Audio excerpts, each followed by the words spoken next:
Baik, Bapak dan Ibu semuanya, kita akan lanjut ke sesi materi selanjutnya.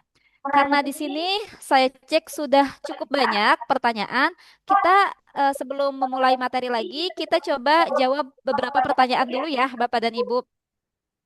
Kita sesi tanya jawab dulu ya, Pak Pak Halim ya. Ya, baik, silakan Bu Bibit ya. Baik, ada pertanyaan dari Pak Dimas, Kimia Farma. Rekomendasi deterjen dan desinfektan untuk validasi pembersihan alat dan sanitasi di area produksi menggunakan jenis apa dan berapa persen penggunaannya? Silahkan, Bapak.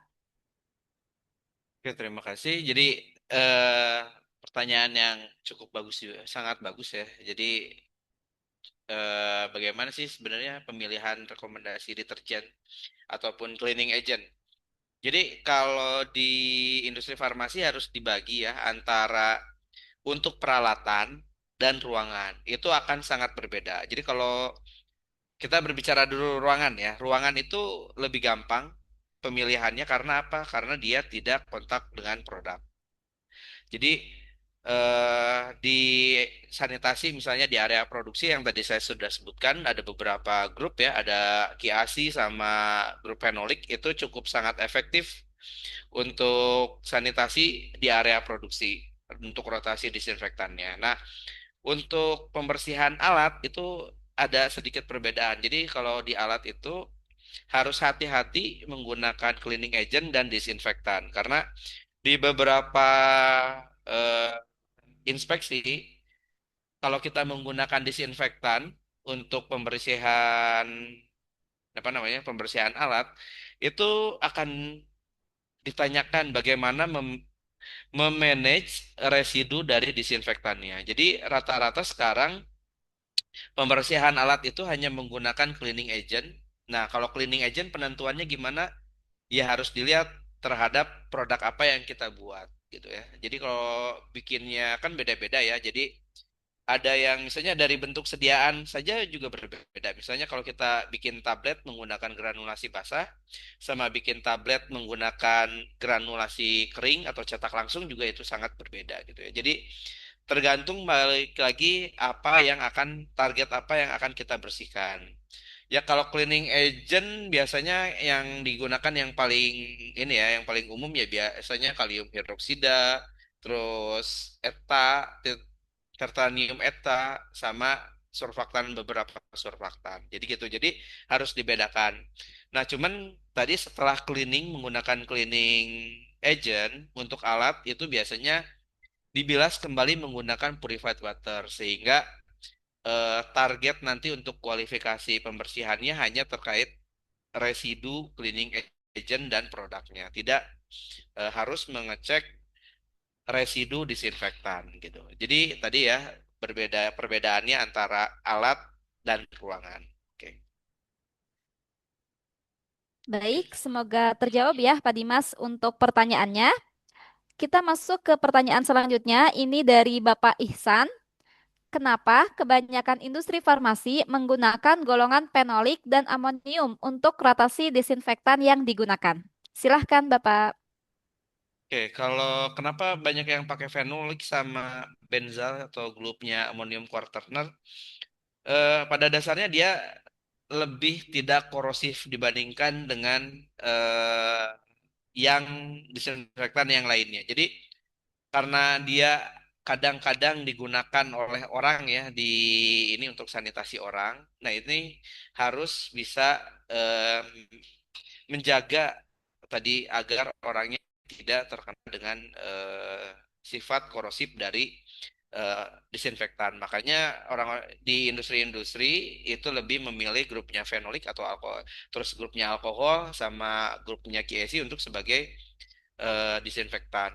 Karena tadi balik lagi ya sifat korosifnya beberapa seperti paracetic acid, terus hidrogen peroksida itu merusak bukan merusak ya, memberikan efek yang kurang bagus untuk beberapa peralatan gitu. Oke, itu untuk jawaban yang tadi kenapa banyak pakai fenolik sama amonium quaterner. Oke. Baik, pertanyaan selanjutnya dari Ibu Sinta, PT Sanbio Laboratories. Jika terdapat perbedaan tekanan udara antar ruangan yang tidak sesuai desain, apa dampaknya terhadap risiko kontaminasi silang? Silahkan. Iya. Kalau yang Bu Sinta yang pertanyaan ini tadi udah sempat saya jawab ya di awal. Terus Bu Sinta ada pertanyaan lagi. Eh, Jika hasil monitoring menunjukkan kontaminasi berulang pada area yang sama, apakah masalahnya pasti ada pada disinfektan?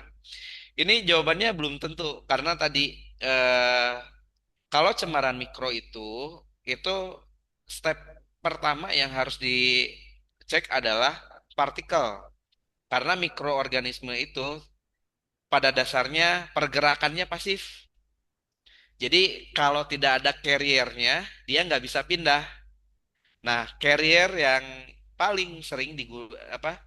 Yang paling sering adalah partikel dan aliran udara. Jadi si mikrobanya itu nempelnya di partikel. Nah, partikelnya ke bawah sama aliran udara.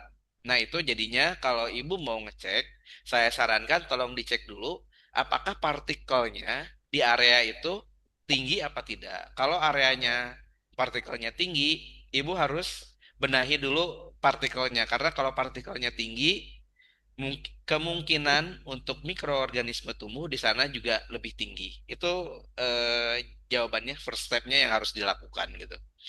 Kalau masalah sama disinfektannya ya direview saja dulu apakah rotasinya sudah dilakukan dengan baik, apakah SOP pembersihannya sudah dilakukan dengan baik, apakah tadi kontak time dan konsentrasinya sudah dilakukan dengan baik gitu. Jadi itu jawabannya untuk terkait pertanyaan yang Bu Sinta eh, tanyakan. Baik, semoga terjawab ya, Ibu Sinta. Pertanyaan selanjutnya dari Ibu Prisma Kimia Farma. Apakah efektivitas disinfektan di ruang produksi cukup dinilai berdasarkan hasil pemantauan mikrobiologi lingkungan yang memenuhi spesifikasi atau terdapat parameter lain yang perlu dievaluasi untuk memastikan disinfektan tetap efektif? Oke, jadi kalau untuk disinfektan, tetap efektivitasnya harus dicek lebih awal. Jadi sebelum digunakan, harus dibuktikan bahwa efektivitas disinfektan ini memang sudah teruji, gitu. Jadi kalau memang dari awal sudah teruji, dibuktikan menggunakan monitoring environment sehingga, oh ya, hasil dari pengujian kita ini sesuai. Jadi tetap awalnya disinfektan itu harus dilakukan pengujian efektivitas, gitu.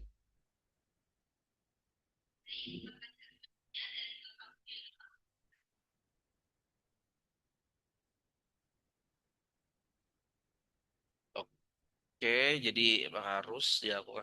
Ini terkait monitoring kali ya, monitoring clean room rentangnya gitu. Jadi rentang pengujian apa environment monitoring itu tadi based on risk ya. Jadi semakin fasilitasnya semakin kritis, itu biasanya makin ketat gitu. Kalau di non steril biasanya kita bisa lakukan sebulan sampai 3 bulan sekali gitu ya, terkandung based on risknya.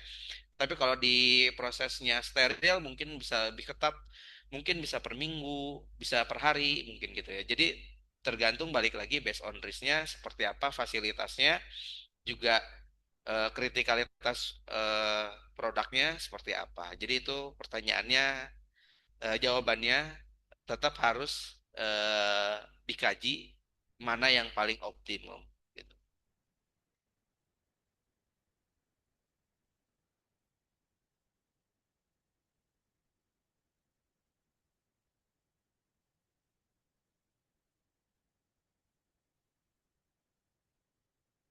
Oke, untuk berapa lama? Sebenarnya kalau untuk rotasi tergantung dari ininya ya, tergantung dari jenis flora normal yang sering tumbuh di areanya masing-masing. Nanti bisa terlihat dari pengecekan flora normal di areanya masing-masing. Jadi kalau rotasi sebenarnya bisa 1 bulan sekali, bahkan bisa sampai 6 bulan sekali biasanya. Jadi untuk rotasi sebenarnya tadi balik lagi bisa kita pilih dari mulai seminggu sekali, sebulan sekali, bahkan 6 bulan sekali pun masih boleh gitu. Selama tadi efektivitas eh, disinfektannya sudah teruji dari awal gitu. Jadi di tempat saya tergantung balik lagi ya di fasilitasnya tadi kritikalitas fasilitasnya apakah membutuhkan rotasi yang lebih cepat atau yang mungkin lebih lama juga nggak apa-apa tergantung nanti dilihat tren mikroba di flora normalnya tuh bagaimana gitu ini. Oke itu. Baik, selanjutnya pertanyaan dari Ibu Maria Lestari Kastanya. Untuk desinfektan yang digunakan personil ketika di area produksi, penggunaan BKC 3% di tangan apakah aman untuk sehari-hari? Selain BKC dan alkohol, apakah ada rekomendasi untuk desinfektan dalam industri manufaktur dan kosmetik? Oke, kalau untuk sanitasi tangan sebenarnya pada dasarnya kalau kita prosesnya menggunakan sarung tangan gitu ya, eh, untuk sanitasi paling efektif sebenarnya cuci tangan. Setelah cuci tangan baru kita menggunakan disinfektan. Nah, kalau kita udah cuci tangan, disinfektan untuk tangan itu biasanya lebih tidak harus rotasi ya, bukan tidak harus rotasi ya, karena dia ada cuci tangan. Cuci tangan tuh biasanya kita pakai sabun. Sabunnya pasti mengandung beberapa kayak ya sabun cuci tangan pasti mengandung apa namanya sanitizer ya. Jadi untuk tangan lebih tadi ya lebih tidak harus dirotasi. Karena tadi kita sebelum masuk cuci tangan, terus tangan disinfeksi menggunakan alkohol, kita kerja menggunakan sarung tangan yang setiap hari harusnya ganti, ataupun mungkin sobek ganti, ataupun mungkin 4 jam setelah istirahat juga ganti. Jadi kalau untuk sanitasi tangan, sebenarnya ya Bu ya, kalau nggak ganti ke misalnya juga pakai alkohol aja, sebenarnya nggak apa-apa gitu. Cuman ya tadi harus didukung dengan cuci tangan yang prosedur cuci tangan yang baik gitu. Sama operasionalnya mengganti sarung tangan sekali pakai secara sekuen waktu. Oke, itu. Baik, selanjutnya pertanyaan dari Ibu Oktavia PT Interbat. Jika fasilitas memiliki kelas F, D, dan B, untuk memasukkan sampel dari kelas F ke D lalu ke kelas B, apakah bisa menggunakan alkohol 70%? Oke, jadi ini pertanyaan yang cukup ini ya, yang cukup berat untuk dijawab. Jadi kalau harus tadi ya kita nanya dari kelas F ke kelas D ke kelas B eh sebenarnya yang harus ini apalagi di kelas steril ya sebenarnya harus divalidasi transfer metodenya dan tadi selain transfer metode artinya kan ada eh, namanya usaha kita dalam meminimalisir kontaminasinya. Nah, itu harus divalidasi sehingga efektif nggak sih apa yang kita gunakan misalnya kayak ini alkohol 70%. Nah, itu harus dibuktikan dalam serangkaian validasi transfer produk dari kelas F ke kelas B. Jadi kalau ditanya efektif apa enggak, harus dibuktikan secara saintifik gitu. Karena kalau dari F ke D dan ke B dengan waktu yang sangat cepat gitu ya, itu kalau pakai alkohol aja mungkin nggak cukup gitu. Tapi tadi balik lagi, ibu harus melakukan pembuktian bahwa prosedur transfer materialnya dan disinfektannya itu bisa efektif untuk mencegah kontaminasi dari kelas yang paling terbawah gitu ya, dari kelas F ke kelas B. Itu jawabannya. Baik, terima kasih Bapak Ibu. Semoga jawabannya sudah terjawab ya pertanyaannya. Izin Pak Nur Halim, karena masih banyak pertanyaan yang perlu kita jawab, mungkin kita lanjut ke materi dulu ya Pak ya. Oke, kita lanjut ke materi dulu deh. Kayaknya supaya ke materinya diberesin dulu, supaya nanti kita bisa tanya jawabnya juga lebih banyak juga. Oke, Iya, baik. Saya izin share screen lagi. Sudah terlihat Bapak Ibu materinya?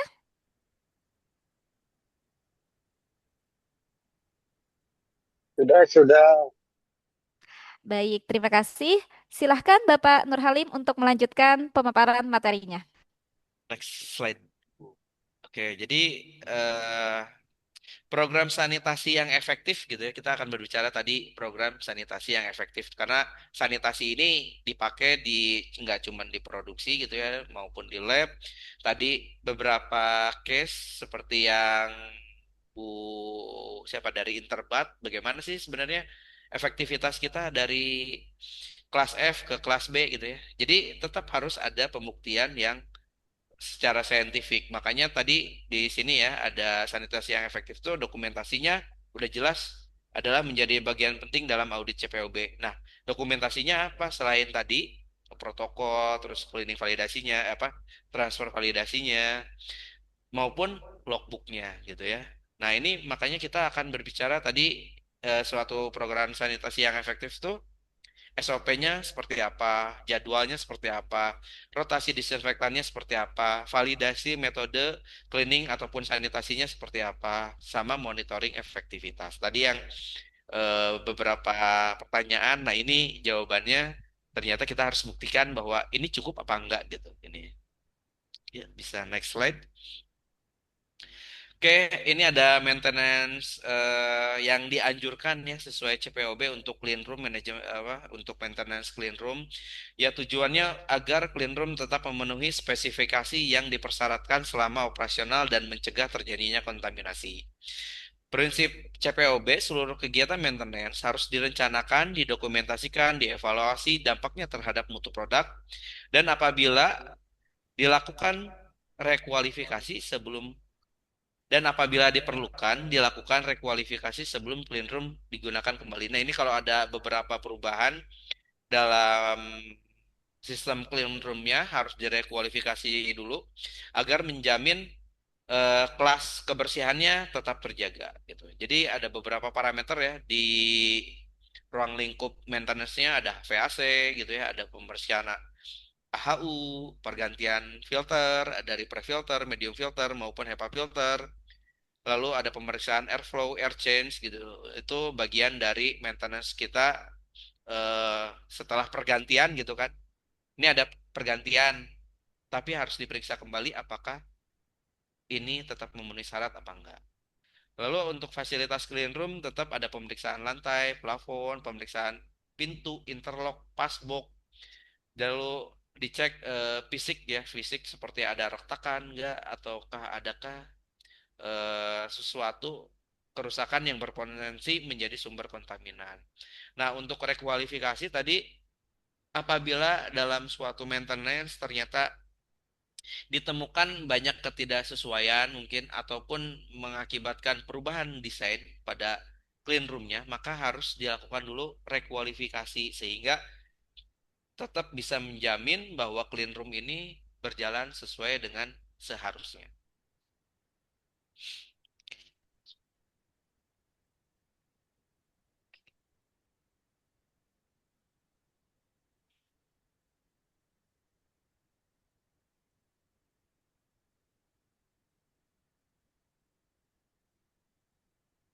Oke. Nah, ini adalah environment monitoring, jadi monitoring lingkungan atau environment monitoring yang sering yang kita lakukan di industri farmasi untuk mencari gitu ya, bukan mencari, artinya membuktikan salahnya, membuktikan bahwa eh, program yang kita jalankan, baik itu sanitasi, terus dan lain-lainnya gitu ya, itu efektif gitu ya, sehingga data dari environmentnya menunjukkan hasil yang baik. Jadi dalam environment monitoring ada jumlah partikel, mikrobiologi udara gitu ya. Ada surface monitoring, different pressure, suhu dan kelembaban. Datanya digunakan sebagai dasar evaluasi tren. Oke, bisa selanjutnya. Mengapa environment monitoring ini penting?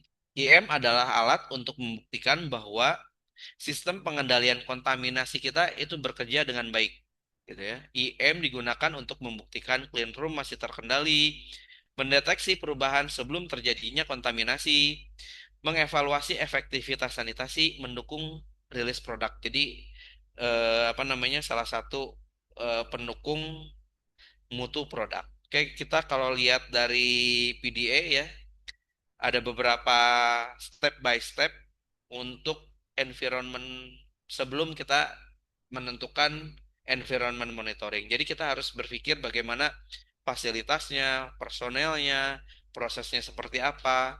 Baru kita menentukan environmentnya, monitoringnya seperti apa. Lalu dilakukan yang paling penting adalah dilakukan trend analysis. Jadi sehingga kalau trennya bagus gitu ya, produk quality dan safety-nya juga terjaga. Oke, jadi ini ada contoh misalnya gini ya, menentukan lokasi sampling. Nah, ini kita butuh sesuatu approach atau pertimbangan yang digunakan. Misalnya saya coba di aseptic filling line gitu ya. Kenapa saya pilih nomor satu, nomor dua, nomor tiga, nomor empat maupun nomor lima? Jadi di situ ternyata banyak resiko yang harus kita coba lihat apakah environment kita bisa mengkontaminasi produk kita gitu ya. Seperti misalnya pada saat vialnya masih terbuka. Nah, vial yang terbuka ini amat sangat rentan ya, karena apabila ada tiba-tiba turbulen udaranya, tiba-tiba DP-nya berubah, ini partikelnya akan bergeser masuk ke vial, itu akan sangat fatal. Jadi produknya mungkin tidak memenuhi syarat, itu akan bisa di reject. Jadi ini butuh kita monitoring lebih lanjut. Jadi ada monitoring yang secara berkala ataupun secara real time gitu ya. Jadi ada beberapa pertimbangannya gitu. Oke, kita ke next slide. Ini adalah hasil data dari misalnya ada suatu monitoring, kita harus melakukan trending analisis. Nah, jadi kalau alert ada alert level maupun action level. Alert level digunakan untuk mendeteksi kecenderungan sebelum terjadinya masalah. Kita bisa lihat misalnya ini adalah contoh eh, hasil monitoring untuk mikroorganisme. Nah, kalau kita lihat secara grafik ini meningkat tapi masih di bawah alert levelnya. Tapi ini adalah menjadi apa namanya? Signal yang harus kita tangkap bahwa mungkin terjadi sesuatu sehingga trennya naik.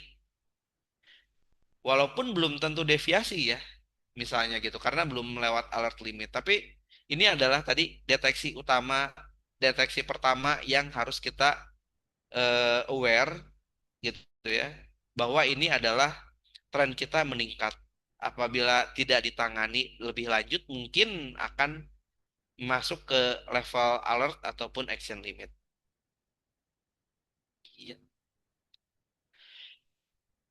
Oke, kita lihat di sini ya, jangan hanya melihat lulus atau tidak lulusnya. Jadi kita kalau sekarang juga harus melihat tren untuk memahami kondisi lingkungan yang kita sebenarnya gitu yang kita punya. Kalau lihat di contohnya gitu ya, ada yang trennya bagus, tapi ada juga yang trennya naik. Nah, ini harus hati-hati tadi saya bilang, kalau trennya udah naik gitu, tapi kita nggak ambil action gitu ya, itu juga harus hati-hati gitu ya, karena satu saat itu akan menyentuh ke alert limit maupun action limit gitu. Oke,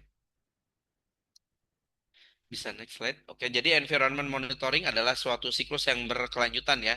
Bagaimana kita menentukan assessment atau identifikasi resikonya untuk menentukan titik sampling, lalu kita mengambil apa namanya testingnya, mengambil sampel dan testing, lalu kemudian mentrending dan evaluasi datanya. Kalau butuh investigasi, kayak tadi misalnya trennya meningkat, harusnya udah mulai masuk ke investigasi karena sedikit lagi bisa mencapai ke alert limit. Lalu ada KAPA ya, tindakan yang harus kita perbaiki. Jadi dari suatu investigasi pasti menghasilkan KAPA. Lalu direview lagi programnya. Apakah dia menghasilkan tren yang menurun kembali atau tetap di atas apa menunjukkan grafik peningkatan. Jadi program IM yang baik itu bukan yang menghasilkan nol temuan, tapi yang mampu mendeteksi perubahan sedini mungkin sehingga resiko terhadap mutu produknya ataupun kontaminasinya dapat dicegah dari awal. Oke, ini slide terakhir kita. Kesimpulannya, jadi clean room itu bukan sekadar ruangan bersih, melainkan sistem pengendalian lingkungan yang terintegrasi untuk menjamin produk farmasi. Keberhasilan implementasi CPOB bergantung pada sinergi antara lain dari fasilitas, personel, prosedur, sanitasi, monitoring, dan pemeliharaan yang baik. Oke, inilah sekian presentasi terkait clean room dan bagaimana environment monitoringnya, desain environment monitoringnya untuk menjawab kebutuhan compliance kita terhadap CPOB. Baik, Bu Pipit, ini mungkin slide saya terakhir. Baik, Pak Halim, terima kasih untuk pemaparan materinya. Kita lanjut ke sesi tanya jawab ya, Pak ya. Masih ada banyak Oke, pertanyaan. baik. Lanjut saya bacakan ya, Pak ya, untuk pertanyaannya.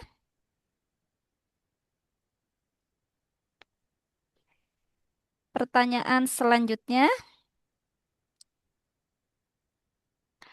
dari Ibu Sinta PT Sanbio. Bagaimana cara menentukan rotasi disinfektan agar ini udah ya? Bentar, mohon maaf. Itu tadi kayaknya ini Kayaknya udah itu sudah. terjawab sebenarnya pertanyaannya. Ya, bagaimana menentukan rotasi disinfektannya agar tidak menimbulkan itu. Tapi tadi saya balik lagi, itu based on risk sama tadi dibuktikan bahwa rotasinya itu efektif. Jadi ya, disinfektan tuh harus dicek dulu efektif apa enggak sih sebenarnya gitu. Nanti baru dari situ dibuktikan, oh iya kalau diaplikasikan di lapangannya ternyata efektif juga. Oke, itu. Baik, pertanyaan selanjutnya dari Bapak Jeffrey Naldi.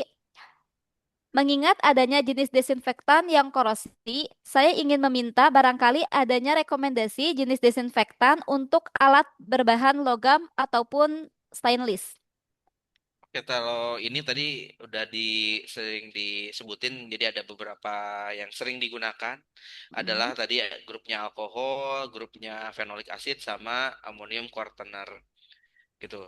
Di beberapa ada juga yang pakai hipoklorit, tapi ya hipoklorit kalau apa namanya pembersihannya tidak kemudian dibersihkan kembali gitu ya, itu bisa menimbulkan bercak-bercak yang tadi saya bilang kurang baik untuk beberapa logam gitu. Tapi yang rata-rata umum digunakan alkohol, amonium quaterner dan phenolic acid, grupnya phenolic. Oke. Baik, semoga terjawab. Selanjutnya, pertanyaan dari Ibu Eka Sari. Parameter atau titik kritis apa yang perlu ditinjau untuk menentukan kebutuhan sterilisasi cukup area kerja atau perlu sterilisasi ruang secara keseluruhan, selain hanya mengikuti jadwal reguler? Mohon rekomendasi bahan desinfektan untuk sterilisasi ruangan dengan banyak alat laboratorium.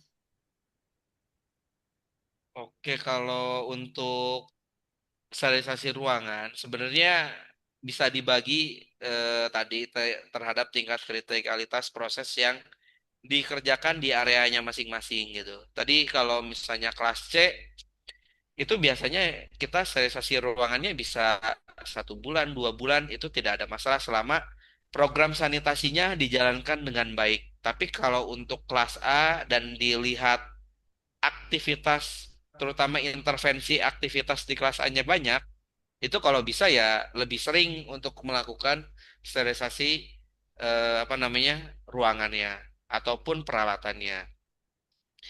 Nah, untuk rekomendasi bahan disinfektan untuk sterilisasi ruangan yang banyak alat labnya, sebenarnya pakai hidrogen peroxide juga bagus. Cuman hidrogen peroxide-nya mungkin kalau yang sekarang menggunakan dry fog ya. Dry fog juga itu efektif digunakan untuk dry fog menggunakan hidrogen peroksida juga itu cukup sering digunakan ya untuk ruangan-ruangan sterilisasi ruangan terutama. Oke, itu ini ya apa namanya rekomendasinya seperti itu ya untuk Bu Eka. Baik, Selanjutnya dari Ibu Devi, mohon rekomendasinya Pak, pengujian udara yang diinjeksikan ke dalam fermentor itu benarnya seperti apa? Udara diinjeksikan menggunakan kompresor, menggunakan filter berukuran 0,1 mikro.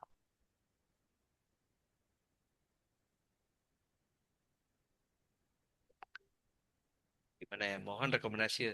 Udara diinjeksi menggunakan kompresor, menggunakan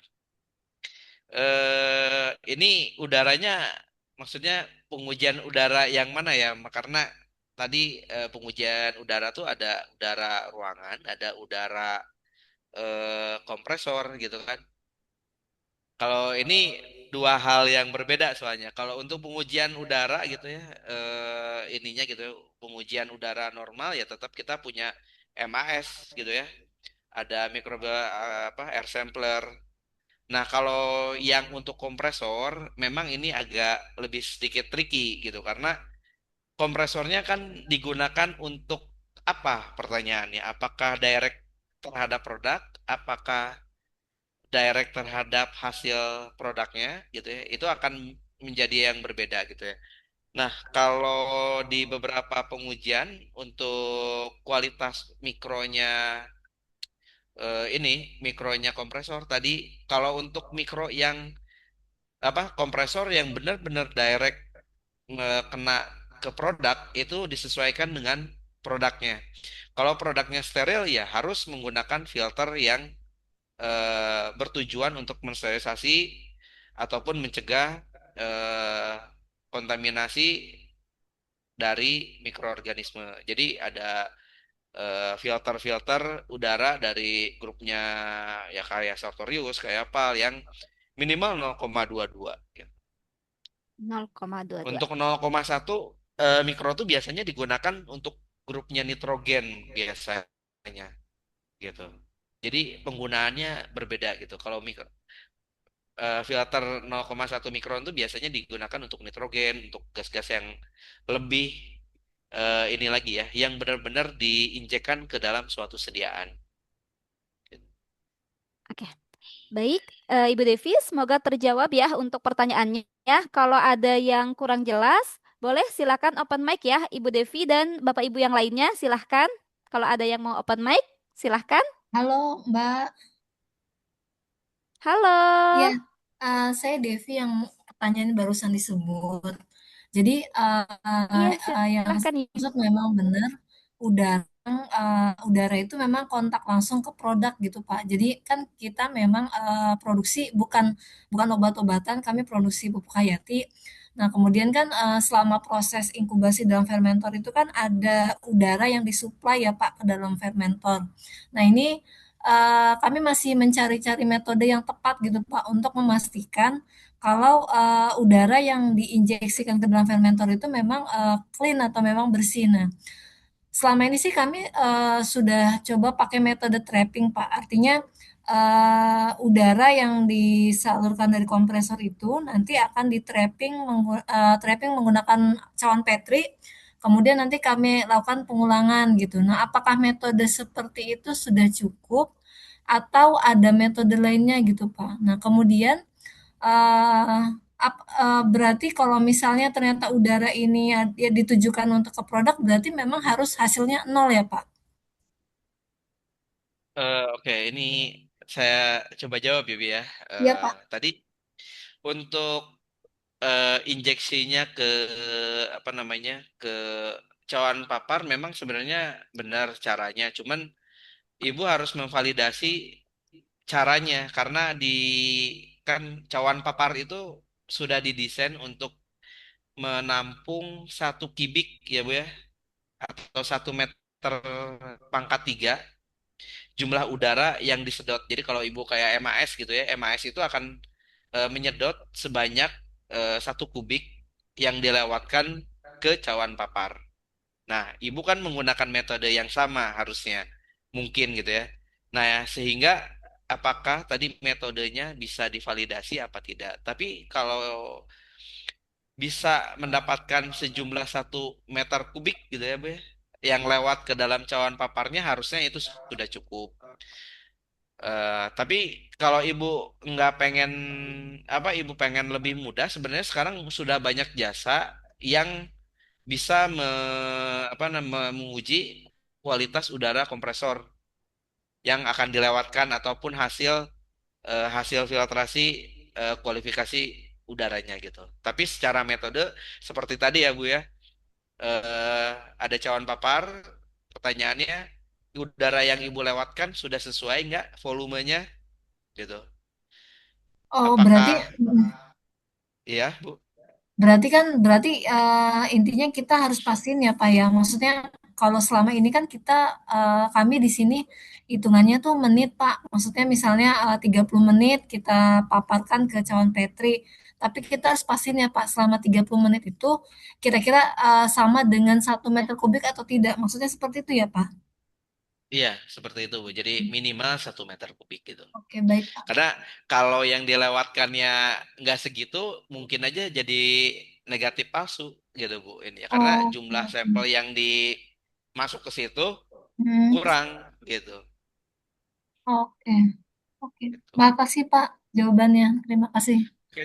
Oke, kalau tadi pertanyaannya satu lagi, Mm-mm. apakah yang harus diinjekinnya harus nol apa enggak? Mm-mm. Itu balik lagi ke produknya. Jadi produknya Mm. itu kan kalau ibu pangan ya. Iya, iya. Bukan saya pupuk, Nah, Pak. Pupuk oh pupuk, hayati. pupuk hayati. Nah Ya. pertanyaannya ada batas mikroorganisme yang Iya, diperbolehkan iya, nggak iya, iya. dalam Oke, oke. dalam produknya gitu. Jadi kalau emang nggak harus nol ya nggak apa-apa, nggak nol juga gitu. Baik, Pak. Berarti memang tergantung dari resiko, maksudnya tergantung dari memang spesifikasi produk ya, Pak ya. Betul. Oke, oke. Oke itu. Baik, Mm. terima kasih Ibu Devi. Untuk Bapak dan Ibu yang lain, kalau ada yang mau open mic, silahkan ya untuk raise hand. Kita ke pertanyaan selanjutnya dari Ibu Sri Kurnia. Untuk laboratorium makanan minuman, sterilisasi apa yang bagus digunakan peralatan dan ruangannya? Oke, kalau untuk peralatannya tergantung peralatannya. Kalau bisa panas kering itu sterilisasi yang bagus ya, panas kering. Kalau misalnya bisa pakai panas basah juga bisa, ada antara autoclave sama apa namanya, autoclave dan oven sebenarnya untuk peralatan. Tapi kalau untuk yang sensitif terhadap tadi beberapa apa namanya carrier gitu ya, ada eh, air terutama ya, itu harus hati-hati, mendingan menggunakan panas kering karena benar-benar tidak menyisakan air di prosesnya gitu. Terus kalau ruangan, ya ruangan bisa di assessment aja. Targetnya apakah benar-benar harus steril apa enggak gitu ya. Kecuali kalau emang harus steril ya, kalau yang masih sering kita gunakan gitu ya, itu adalah hidrogen peroksida untuk ruangan. Itu aja. Hidrogen peroksida bisa sampai dari konsentrasi 3% sampai 6%, bisa sampai 10%, cuman jarang sekali orang pakai 10%, rata-rata pakainya 3 sampai 6% gitu. Oke, itu untuk Bu Kurnia. Baik, semoga terjawab. Selanjutnya, pertanyaan dari Ibu Tri Utami. Satu, rekomendasi untuk frekuensi pemantauan jumlah partikel di LAOF pengujian mikrobiologi kelas A. Kedua, jumlah partikel yang terdeteksi pada partikel counter apakah termasuk mikroba ataukah hanya kotoran dan debu saja? Oke, kalau untuk rekomendasi frekuensi pemantauan jumlah partikel di LAF, jadi kalau di LAF itu di kelas A biasanya kita combine antara operasional dan non operasional. Nah, non operasionalnya itu dilihat saja karena kalau pada saat produksinya continuous gitu ya, sebenarnya yang apa namanya non operasional atau etrasnya bisa dikurangi karena tergantikan oleh operasionalnya. Nah, kalau operasionalnya tidak continuous, maka harus didefinisikan berapa waktu yang optimum ya untuk bisa mengcover antara operasional dan operasional. Karena di kelas A itu tadi syarat baik operasional maupun non operasional adalah sama gitu ya. Jadi itu jawaban untuk rekomendasinya untuk frekuensinya. Jadi harus dilihat keberlangsungan atau continuity dari produksinya. Terus untuk partikel counter hanya mendeteksi partikel saja, tidak mikroba. Tapi tadi saya bilang semakin banyak partikelnya, mikrobanya juga bisa bisa bersembunyi di dalam partikelnya gitu. Terbawa oleh partikelnya. Karena partikelnya adalah carrier mikrobiologi atau mikroorganisme bisa berpindah. Oke, itu.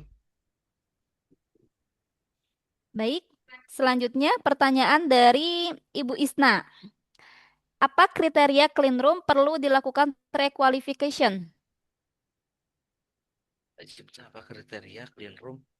Untuk clean room itu kita kalau di awal kita butuh kualifikasi. Nah, kalau ada perubahan dari desain, kita harus rekualifikasi ulang. Jadi rekualifikasi itu memastikan bahwa eh, tadi ya selama periode waktu itu tidak ada perubahan. Dan kalau ada perubahan, itu kita harus seperti apa gitu. Jadi kalau rekualifikasi pasti tentu harus ya clean room. Jadi kalau kelas kebersihan dari mulai kelas D pun kita harus melakukan rekualifikasi dalam waktu tertentu ataupun pada saat ada perubahan besar atau major change gitu. Itu ya Bu Isna dari ini.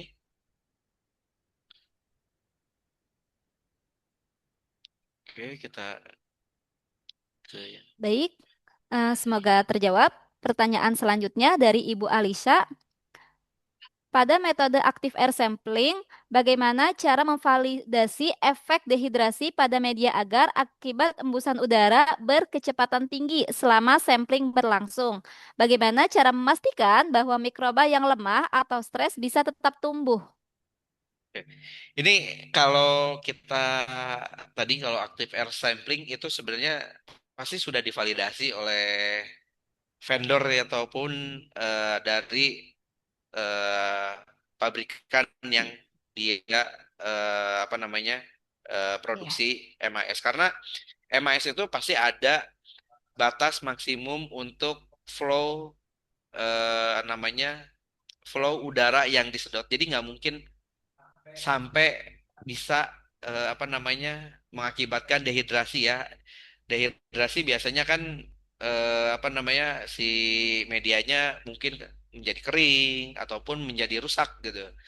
Nah, ini kalau kita berbicara RAS itu pasti ada flow maksimum yang di set up oleh vendornya atau dari pabrikannya sehingga tidak mengakibatkan hal tersebut gitu.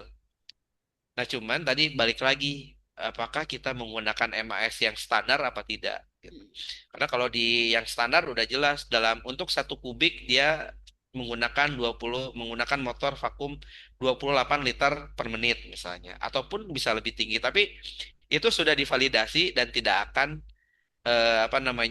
menghasilkan hasil yang bias ya ataupun negatif palsu gitu.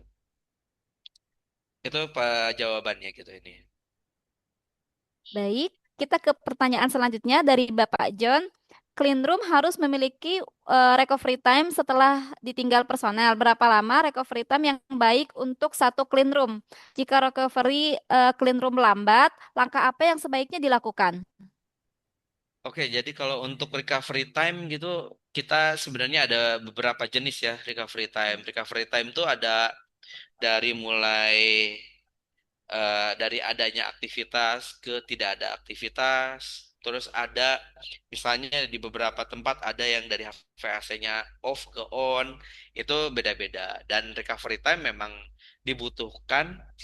eh, Kita harus mengetahui berapa lama recovery rate-nya kita gitu ya, untuk memastikan bahwa pada saat kita bekerja si clean room ini integritinya sudah pulih atau Hmm, kembali ke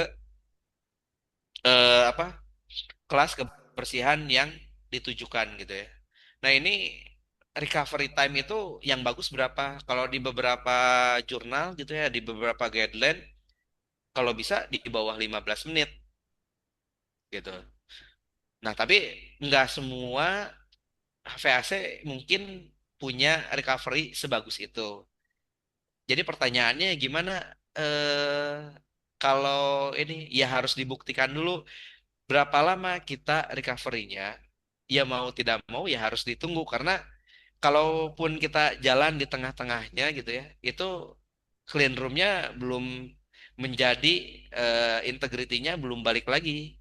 Misalnya dari kelas D gitu ya, habis dikerjain gitu ya, habis kita kerja kan kita ditinggal nih, misalnya at rest-nya menjadi at rest, menjadi syaratnya gitu kembali itu di berapa menit. Ya kalau untuk tadi ya harus ditunggu seberapa lama recovery time-nya kita gitu. Tapi ada beberapa yang bisa apa namanya di setup kembali ya Hmm. untuk air change itu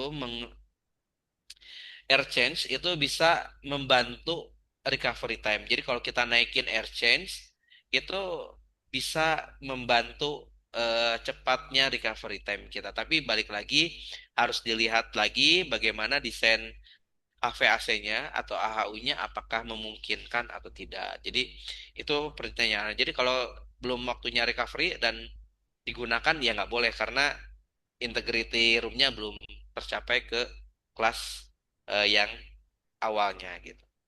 Oke itu Pak John ya. Baik, pertanyaan selanjutnya dari Bapak Ajit Khairul Fikri, PT Tiga Pilar Sejahtera. Parameter mikro apa saja yang diuji saat melakukan pengujian udara menggunakan air sampler? Dan berapa standar maksimalnya untuk parameter tersebut? Oke kalau di tadi di slide kita ada apa namanya bagannya ya, ada tabelnya. Jadi kalau untuk tergantung kelasnya apa gitu ya. Tergantung kelasnya apa. Jadi kalau untuk kelas A gitu ya, artinya kita akan mikronya yang akan diambil adalah yang aktif menggunakan MAS, cawan papar itu yang pasif gitu ya. Cawan kontak terhadap bisa terhadap mesin, terhadap area. Terus ada juga sarung tangan apabila kita menggunakan close wrap. Jadi ada tambahan di sana biasanya ada tangan ya. Jadi untuk sarung tangan yang panjang gitu ya ininya gloves gitu ya itu bisa dilihat berapa standar maksimumnya di tabel tersebut gitu. Jadi tergantung kelasnya ya gitu. Jadi tapi kayak kelas D itu sarung tangan tidak diwajibkan gitu. Kelas C, kelas D itu sarung tangan tidak diwajibkan. Jadi parameternya bisa dilihat di situ. Oke. Baik, untuk pertanyaan selanjutnya dari Ibu Alicia, Ocean Medica Indonesia. Jika selama kualifikasi jumlah partikel ukuran 5 mikron melebihi batas regulasi, namun ukuran 0,5 mikron tetap memenuhi syarat, apa yang perlu diinvestigasi paling awal? Oke, ini kadang sering terjadi ya. Yang satu partikel ukurannya masuk, yang satu enggak. Jadi karakteristik utama, misalnya kalau partikel 5,0 itu belum tercapai gitu ya, itu coba di-review kembali untuk pembersihan sanitasi ruangannya. Karena 5 mikron itu sangat efektif apabila sanitasinya dan pembersihannya juga efektif gitu ya. Kalau misalnya sanitasinya sudah apa namanya sudah direview, oh, udah bagus gitu ya, ya itu berarti HEPA filternya harus coba dicek apakah dia ngeblok atau misalnya bocor. Jadi itu balik lagi ini. Tapi kalau investigasi yang paling awal untuk 5 mikron gitu ya, eh, coba cek pembersihan ruangannya ataupun pembersihan kabinetnya. Karena yang saya rasakan gitu ya selama memegang apa namanya memegang industri farmasi di bidang steril gitu ya, itu 5 mikron itu sangat erat kaitannya sama pembersihan ruangan yang apa yang kita lakukan, sama di review barang-barang yang ada di ruangan karena barang-barang yang ada di ruangan itu juga sangat menyumbang apa partikel yang besar gitu untuk terutama untuk 5 mikron ya itu. Oke, Baik, untuk pertanyaan sudah terjawab semua ya, Bapak. tanya lagi. Tanya. Baik, Oke, apabila ada yang mungkin mau open mic nggak? Mau ya, nanya langsung atau ada yang mau nanya langsung atau gimana? Siapa tahu masih ada yang pengen nanya secara langsung. Halo Kalau Pak, nggak, ya Assalamualaikum Pak. silahkan. Ya, Waalaikumsalam. Ya, silahkan Ibu. Izin bertanya ya Mbak. Iya, Ibu Devi silahkan. Eh, untuk disinfektan ini kan tadi ternyata kan dipaparkan ada beberapa jenis disinfektan dan kemudian ada positif dan negatifnya ya Pak ya. ya Terkait juga sama apa namanya salah satu adalah sifatnya yang korosif gitu. Nah, kami beberapa kali kan bukan kami pernah mengalami namanya kontaminan Pak. Itu kita coba pakai senyawa aldehid itu ternyata dia nggak ini ya Pak, kurang kurang efektif gitu. Sampai akhirnya kita, coba, double pakai peroksida dan pakai sodium hipoklorit, itu sebenarnya ke fasilitas yang kami gunakan, jadi nggak kontak ke produk gitu. Nah, itu ternyata efektif. Nah, tapi dengar dengar tadi, kemungkinannya peroksida itu adalah sifatnya tadi korosif, apakah memang ada rekomendasi lain gitu Pak, kaitannya juga dengan rotasi, perlukah kami coba senyawa seperti fenolik atau tadi benzeklorid ya, untuk, apa namanya, menurunkan tingkat kontaminasi di tempat kami gitu Pak, yang kemudian coba apa namanya, dirotasi dengan peroksida dan, mungkin senyawa lainnya gitu Pak. Mohon sarannya ya Pak. ya kalau untuk tadi rotasi, tadi balik lagi Ibu, kalau mau coba dicoba aja dulu. Karena kan tadi saya bilang disinfektan itu awalnya harus dicek efektivitasnya. Nah, Ibu bisa yang paling gampang adalah Ibu bisa melakukan mengambil flora normal yang ada di yang kata Ibu kan ada tumbuhan gitu ya. Diambil aja, terus dibuktikan menggunakan misalnya Ibu mau pakai apa, misalnya pakai grupnya phenolic acid gitu ya, atau phenolic compound gitu ya. Nah, Ibu tes aja efektivitasnya dulu di dalam uji misalnya angka lempeng total gitu. Apakah mampu menghambat flora normal yang tumbuh di area Ibu gitu ya, di fasilitasnya Ibu. Nah, sehingga nanti baru bisa diaplikasikan sebelum eh, ini dibuktikan. Saya sarankan Ibu jangan ganti dulu karena nanti takutnya beresiko. Tapi Ibu bisa lakukan tadi preliminarinya adalah ngambil sampel dari tempat yang kata Ibu sering kumpul, lalu digunakan apa namanya disinfektan yang Ibu mau pakai gitu ya, atau Ibu mau ganti, apakah efektif apa enggak. Itu saran dari saya sih Bu. Oke Pak, berarti memang benar-benar harus dicek langsung ya Pak floranya dengan disinfektan yang mau kita cobain ya. Iya, jadi kalau itu kan benar-benar ini ya menggambarkan bahwa ya apa namanya fasilitas kita sendiri gitu ya. Oh ternyata Hmm, yang sering tumbuh ini gitu. ya, ya, ya, Misalnya ya. grupnya Escherichia atau grupnya yang lain. Ya, baik-baik Pak. Terima kasih sarannya Pak Halim. Ya sama-sama Bu. Baik, mungkin Bapak dan Ibu yang lain ada yang ingin bertanya, silahkan open mic. Atau tadi ada yang pertanyaannya merasa belum terjawab, silahkan open mic ya Bapak dan Ibu. Selamat siang, Mbak. Saya mau confirm sedikit, boleh ya? Iya, silahkan Ibu Eka. Baik, terima kasih. Maaf, Pak, tadi di slide-nya yang batas mikroba yang disarankan itu, di kelas A itu lebih besar atau lebih kecil ya? Oh ini maaf Tandanya Bu, agak, ini ya, ya ini kayaknya salah. Ini harusnya lebih kecil dari satu. Malah untuk sekarang sebenarnya lebih tepatnya no growth sebenarnya. Jadi zero kontaminan. Kalau untuk mikro ya. Jadi oke, untuk kelas A itu kalau di beberapa literatur terutama kayak WHO dan lain-lain itu udah zero growth harusnya di kelas A. Jadi baik. mungkin mohon maaf ini saya slide-nya mungkin eh, kurang teliti. Jadi mohon maaf harusnya kurang dari satu atau zero growth. Gitu. Baik, Terima kasih Bu Eka ya baik. Terima atas kasih, Pak. koreksinya. Terima kasih. Baik. Iya, Pak Dimas, raise hand, silahkan Bapak. Terima kasih kesempatannya. Eh, izin Pak Nur Halim menanggapi yang tadi Pak terkait prosentase itu kan Bapak udah jelasin ya Pak beberapa rekomendasi. Nah, itu ada literaturnya nggak sih Pak? Kalau mungkin dulu ya, ketika ada PUPP ya mungkin Bapak juga ingat ya, Iya, petunjuk betul. operasional penggunaan disinfektan atau sanitasi itu ada nih, kalau nggak salah ya. Nah, apakah ada yang terbaru terkait presentasi penggunaan sanitasi kayak gitu sih Pak?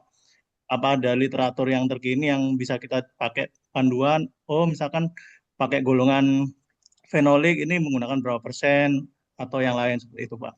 Itu yang mungkin saya perlu lebih tahu Pak.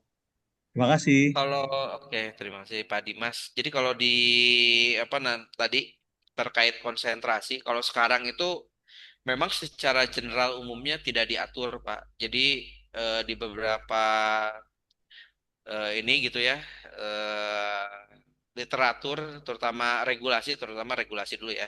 Regulasi sekarang tidak mengatur presentasi berapa sih minimumnya, karena tadi balik lagi, sekarang itu penentuannya based on risk gitu. Nah, based on risk itu akan menghasilkan angka yang berbeda-beda untuk setiap perusahaan. Nah, ini sebenarnya bisa disiasati dengan beberapa produk ya. Kalau yang udah kita misalnya gitu ya, beberapa disinfektan tuh sebenarnya udah ada yang jadi gitu ya. Jadi kita tinggal nyampur antara disinfektan dengan air. Nah, perusahaan-perusahaan disinfektan ini biasanya punya scientific base-nya. Jadi dia sudah lakukan validasinya, dia menggunakan beberapa konsentrasi gitu ya terhadap mikroba-mikroba yang ada di eh, lingkungannya mereka. Jadi bisa lihat kesamaannya, apakah mikroba yang kita punya dengan eh, mereka lakukan gitu ada yang sama apa enggak gitu. Nah, itu kalau yang sekarang ya Pak, jadi beberapa literatur sudah tidak mengatur tadi konsentrasinya gitu ya. Tapi kalau untuk yang general umum tetap kita bisa pakai USP 1072 capture-nya. Tapi tadi balik lagi untuk konsentrasi sekarang itu based on risk terhadap kritikalitas dan kesulitan pembersihannya. Itu Pak Dimas Oke, baik jawabannya. Pak. Berarti bisa menggunakan metode optimasi ya Pak, ya. Jadi masing-masing industri diberi kebebasan untuk optimasi seberapa efektif nih disinfektan yang bisa kita pakai untuk sanitasi ya Pak ya.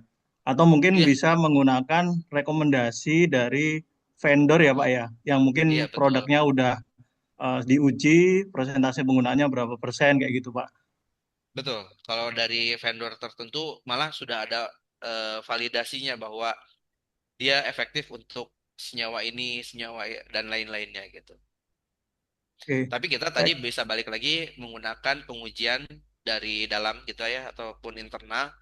Oh, ini efektif kok untuk ini gitu. Untuk saat ini Gitu Pak sampai ke Dimas. aspek kehalalannya nggak sih Pak yang diminta dari regulatori Pak? Kan kadang ada Enggak, kalau beberapa apa deterjen itu juga ada yang halal atau yang non halal gitu kan penggunaan surfaktannya. iya betul sekali, kalau sekarang ada beberapa terutama untuk cleaning agent itu di kan tergantung ya Pak, apakah industri kita mengedepankan produk halal apa enggak. Kalau kita mengedepankan produk halal, berarti cleaning agentnya juga harus direview. Apakah tadi senyawa-senyawa esternya terutama turunan-turunan ininya, apakah dia turunannya ada turunan dari produk eh, babi atau enggak gitu ya, ataupun yang tidak halal gitu. Karena ada beberapa disinfektan yang sudah apa namanya mencantumkan halal gitu di produknya gitu. Oke, terima kasih Pak penjelasannya. Baik, Bapak dan Ibu, Tanya lagi boleh? karena oh iya, boleh, silahkan. Saya kan bilang Satu sedikit lagi. lagi ya. Terkait dengan Ya. tadi untuk hidrogen peroxide gitu ya. Kalau kita pakai di clean room, kan dia tertutup tuh. Apakah alat-alat tertentu kita harus cover gitu? Atau harus kita setelah dilakukan ada apa maksudnya di clean lagi gitu dengan air, dengan sabun atau apa gitu. Terkait terutama dengan BSC mungkin ya. BSC kan ada HEPA-nya tuh di atasnya juga ya. Oke. Oke, kalau untuk BSC biasanya dilengkapi dengan mode ini ya Bu, apa namanya? Dilengkapi dengan mode apa namanya? Dekontaminasi. Ya enggak Bu, kalau ini BSC-nya atau Ibu semprotnya manual, artinya tidak menggunakan program bawaan dari BSC. Bukan Pak, untuk Jadi ruangan. Kalau kita ya lagi ke oke. ruangan. Kalau ruangan gini, kalau ruangan itu pada saat kita sterilisasi ruangan, itu pasti semua kondisi HVAC itu akan mati. Oke. Nah, pada saat HVAC mati itu, udara hanya akan bergerak di ruangan yang terbuka. Jadi nggak akan dia masuk kemana-mana, hanya area ruangan yang terbuka. Jadi dia hanya akan mengandalkan tekanan udara sehingga dia berjalan dari tekanan yang lebih rendah ke tekanan yang lebih tinggi ke tekanan lebih rendah gitu. Nah, tadi kalau untuk terkait HEPA sebenarnya nggak usah kita lap lagi gitu karena HEPA itu tidak untuk dibersihkan menggunakan apalagi menggunakan air ya, base-nya air itu tidak direkomendasikan sama sekali gitu. Jadi ya sudah biarkan saja dia seperti itu. Apalagi kalau aktif ya digosok kayak gitu-gitu itu tidak direkomendasikan sama sekali karena nanti dia akan terflushing kok Bu sama pada saat dia dihidupkan gitu ya.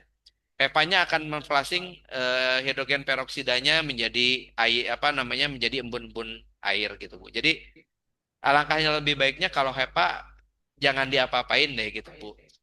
Oke, kalau untuk apa alat-alat setelah fumigasi sebenarnya ibu bisa lakukan pembersihan ulang ya. Kalau ibu misalnya ibu nggak mau korosif, itu bisa langsung dibersihkan menggunakan alkohol yang steril ataupun IPA yang steril gitu Bu. Waktu nggak ya Pak, bahwa kita boleh bekerja di dalam ruangan tersebut setelah dilakukan Gimana disinfektan Bu? ruang. Ya Ada halo. waktu nggak? Jeda waktu. Oh iya ada, ibu tetap harus punya namanya kan di siklusnya sterilisasi itu ada penyemprotan ya Bu ya. Setelah penyemprotan pada konsentrasi tertentu sehingga naik RH-nya pada RH tertentu, lalu ada contact time, lalu ada flushing. Nah, flushingnya ini harus distandarisasi dari konsentrasi yang paling tinggi sampai dia menghasilkan konsentrasi hidrogen di bawah 1 ppm. Nah, waktunya itu harus di apa namanya? Harus di namanya apa? Harus dipastikan ya. Jadi harus dicek pada setelah ibu mulai menghidupkan, memflushing hidrogen peroksida dari konsentrasi tertinggi sampai ke di bawah 1 ppm. Nah, itu setelah 1 ppm, di bawah 1 ppm, ruangannya aman untuk personel bekerja di sana. Gitu, Bu Eka. Baik, terima Waktunya kasih berapa Pak. lama? Ya, Maaf, waktunya berapa lama? tergantung ruang juga ya. Betul. Baik, baik. Terima kasih Pak. Ya, sama-sama, Bu. Baik, Bapak dan Ibu, karena keterbatasan waktu, maka sesi tanya jawab kita cukupkan sampai di sini ya, Bapak dan Ibu. Terima kasih kepada seluruh peserta yang telah berpartisipasi aktif dan menyampaikan pertanyaan-pertanyaan yang luar biasa. Semoga diskusi yang telah berlangsung dapat memberikan jawaban dan pemahaman yang bermanfaat bagi kita semua. Sekali lagi, saya mengingatkan kepada Bapak dan Ibu untuk mengisi link absensi yang sudah kami cantumkan di kolom chat. Karena dari link absensi itu yang akan menjadi dasar untuk kami memberikan sertifikat dan juga materi yang akan dikirimkan ke email atau WA Bapak dan Ibu masing-masing. Dan juga saya kembali sampaikan untuk pengumuman peserta yang mendapatkan hadiah itu akan diumumkan di grup webinar di WhatsApp. Jadi buat Bapak Ibu yang belum masuk ke grup, silahkan untuk join ke grup webinarnya. Secara khusus, kami juga menyampaikan terima kasih yang sebesar-besarnya kepada Bapak Nur Halim Warham Esfam atas waktu, ilmu, dan pengalaman yang telah dibagikan pada webinar hari ini.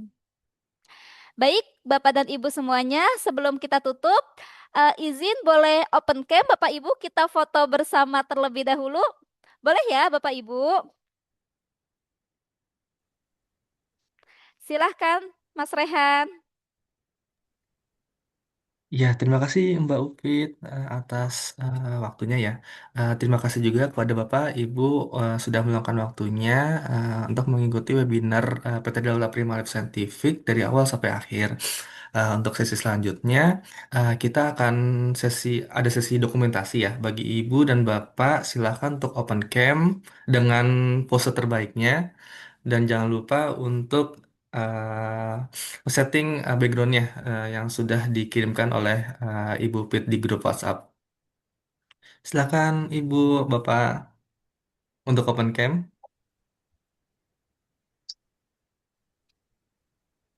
Oke, kalau saya lihat di sini sampai page 2 ya yang open cam. Oke, saya hitung ya, saya hitung ya. 1, 2, 3. Oke, satu lagi. 1, 2, 3.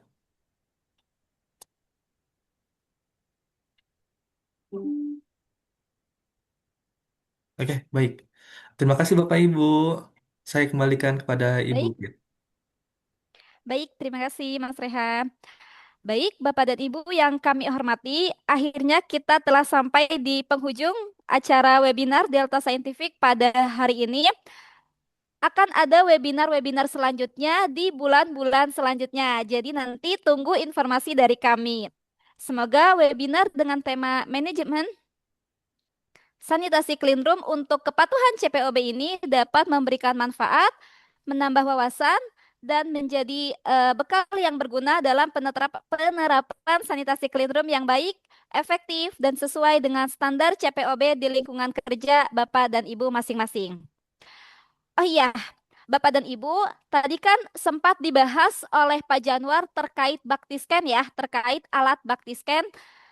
Nah, untuk Bapak Ibu, apabila eh, ada yang ingin kami demo ke tempat Bapak Ibu, nah silahkan menghubungi kami. Nanti akan kami jadwalkan untuk demo Baktiscan di tempat Bapak dan Ibu masing-masing. Baik, atas nama Delta Scientific, kami mengucapkan terima kasih kepada Bapak Apoteker Nurhalim Warham SFAM selaku narasumber dan juga kepada seluruh peserta webinar yang telah hadir dan berpartisipasi aktif pada kegiatan hari ini. Saya, Upit Ratnasari, selaku moderator, mohon maaf apabila dalam membantu acara terdapat kekurangan, kekeliruan, maupun kata-kata yang kurang berkenan. Wassalamualaikum warahmatullahi wabarakatuh. Selamat siang dan sampai Waalaikumsalam. jumpa Waalaikumsalam. pada Terima webinar kasih banyak, Delta Teh. Scientific berikutnya. Terima kasih semua. Sama-sama, terima kasih Bapak Ibu. Terima kasih. Terima kasih Bapak Sampai Ibu. jumpa di webinar bulan Juli.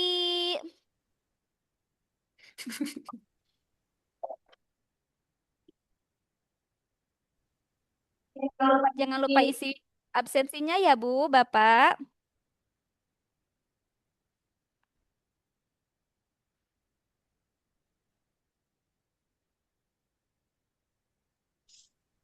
Terima kasih Mbak.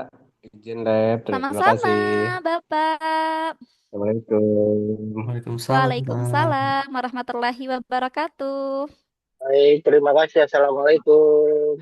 Waalaikumsalam, Pak. Sama-sama, Waalaikumsalam.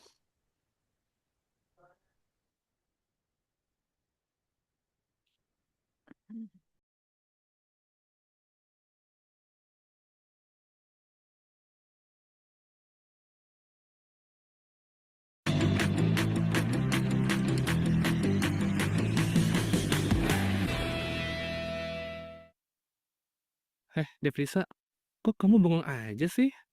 Iya nih, lagi nunggu sterilisasi media, lama banget. Loh, kamu lupa, kan kita punya media Reditius yang namanya Ring Bio. Oh iya, lupa aku. Coba mana sini? Nih, medianya. Nah, ini dia. Ring Bio Media Ready to Use siap pakai hanya dalam waktu 24 hingga 48 jam. Kamu langsung bisa memakai media ini, tidak perlu membuat media lagi. Cukup mudah kan? Caranya gampang. Buka plastik penutup pipet sampel sebanyak 1 ml ke dalam media, tutup plastik penutup dan pastikan sampel rata, inkubasi, dan amati hasilnya. Dengan media sekecil ini, kamu nggak perlu ribet lagi menyiapkan media. Kamu bisa menghemat waktu dan tenaga. Kemudian, media ini dapat ditumpuk pada inkubator sehingga lebih hemat dalam ruangannya. Kalau kamu punya ring bio, kamu mau menghitung koloni apa nih? Yuk diskusi di kolom komentar.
Halo semuanya, Deprisa di sini.